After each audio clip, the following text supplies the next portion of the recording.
Welcome friends to another Dune video.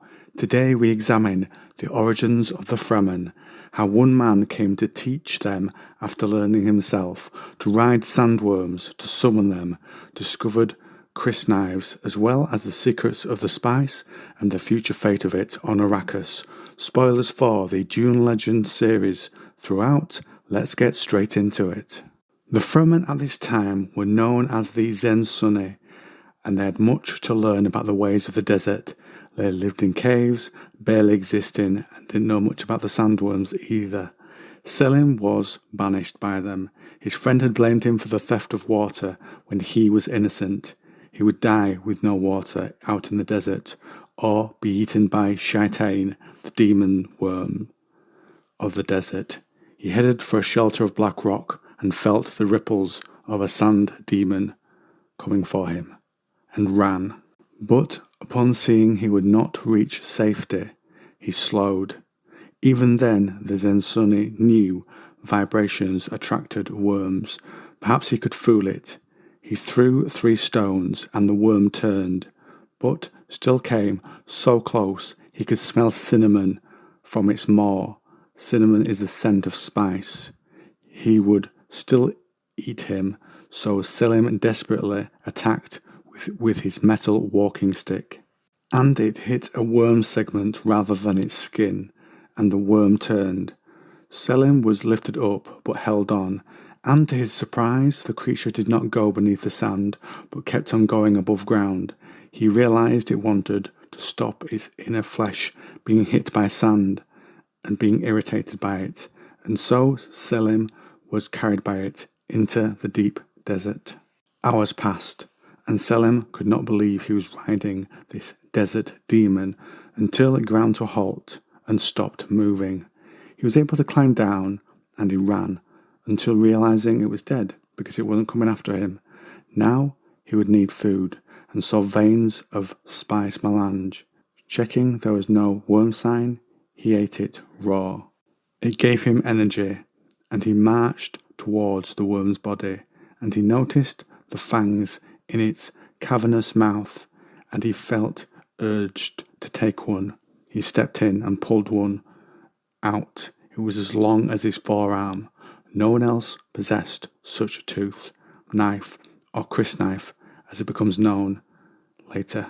Then he realized he must find shelter, and did so in an ancient botanical testing station, and he found preserved food there, and he swears next time he rides a worm, it will not be by fluke.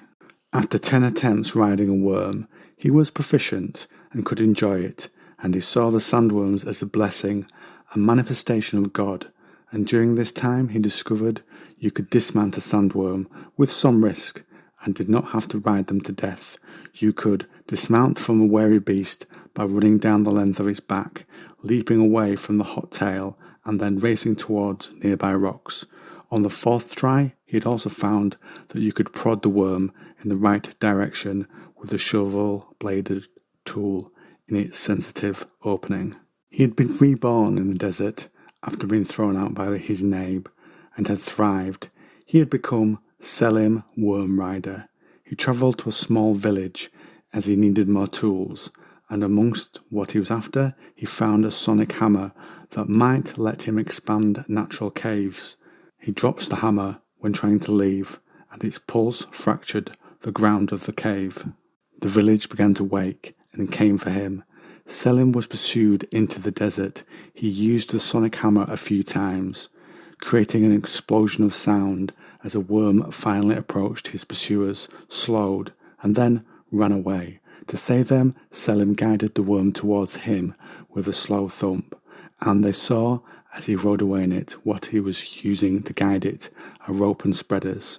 Now how he rides sandworms is very much developing towards how the Fremen ride them in the original Dune novel by Frank Herbert, as well as slowly developing the understanding of how the thumpers will eventually work.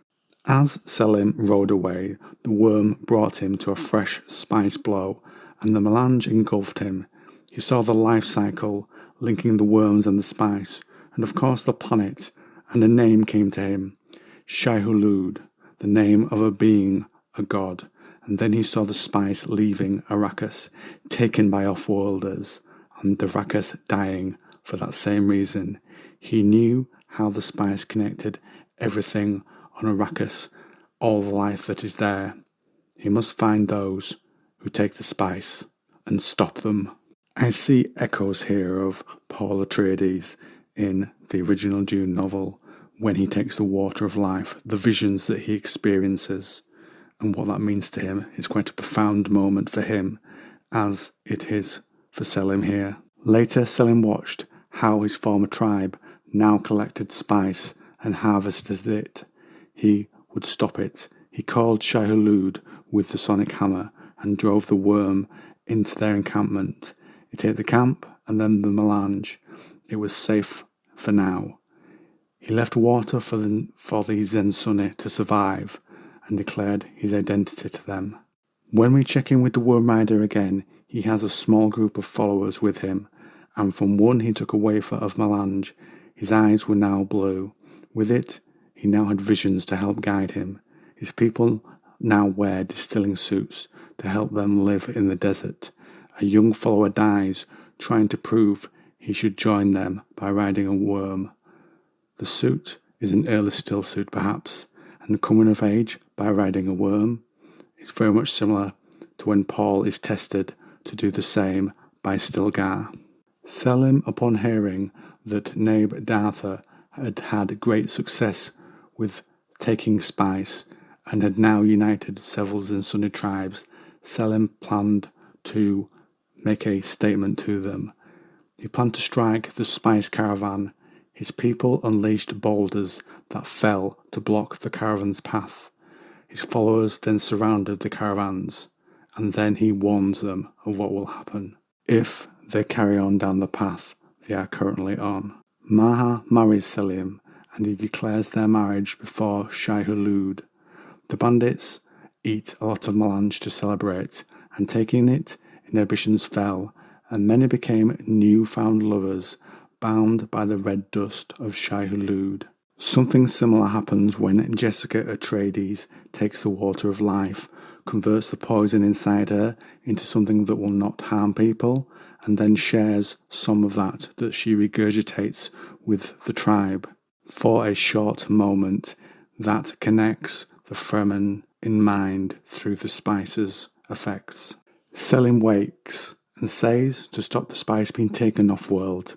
Perhaps it is more than one man can accomplish, but not beyond the capability of a legend.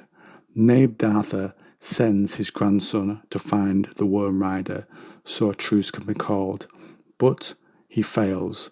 Then the grandson goes to ride a worm to prove himself, and in the effort to do that, he dies. The Naib blames Selim, so he leads a band to fight him. But when he arrives, Selim's group has gone, except for the man himself, who sits and strikes a drum. Naib Dartha challenges Selim, and the off-world soldiers turn on their personal shields.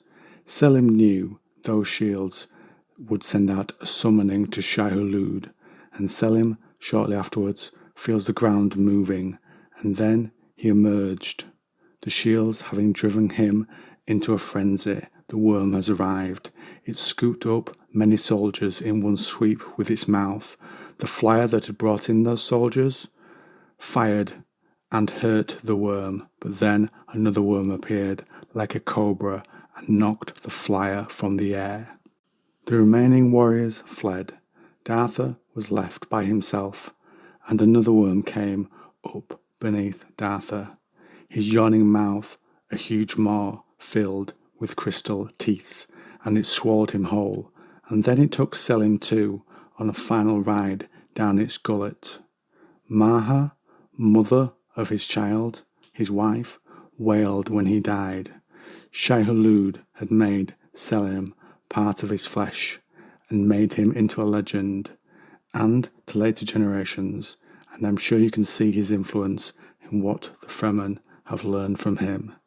Now friends, I turn this over to you.